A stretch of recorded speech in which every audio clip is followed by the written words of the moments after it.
Hi, Janice. I am replying to your post this week, your first post about C.S. Lewis, A Grief Observed, and I really liked and related to a number of things that you had to say. You said that while you can let's see, where is it? Okay. I'm especially troubled when I hear someone comment on how lovely or peaceful my deceased loved one appears as they view my loved one's body in the casket. During these times you engage in mental debate and you think, no, she's not in that casket. She's in heaven. That's only her body. I get that. I really do. And I think that's part of people they don't know what to say, and so they're just saying what they think will make you feel better. Hey, she looks good. Why do we always say that? They look really good. But it's just what we do.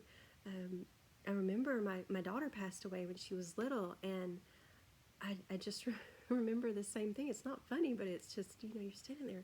It's almost surreal. Like, I want people to say something, but sometimes you wish they wouldn't. But that is where our grace has to come in for sure, and understand that we don't know what to say. I even don't know what to say to people when somebody passes away, and I've walked through it very deeply. You said something else, that culture is certainly a factor, an expression of grief, and I think that that's a really good thing to point out, is that something I hadn't thought of is that we do have to factor in how different cultures view grief and how they express their grief. We're all different, and so in human services we have to remember that factor, and also gender. So I've seen this really, really strongly in my children, making sure I'm not talking too long here. That factor, gender is a factor in the expression of grief. You said that adolescent females internalize their grief more than adolescent males.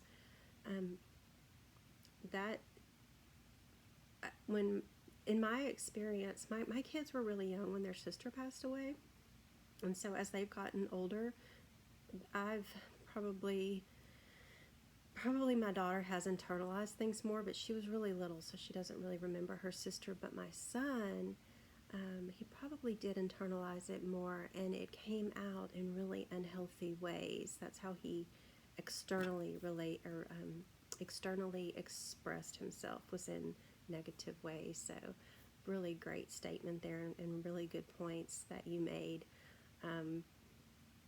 You said, regardless of how one grieves, Lewis affirms that it's a process that includes suffering. There's nothing we can do with suffering except to suffer it.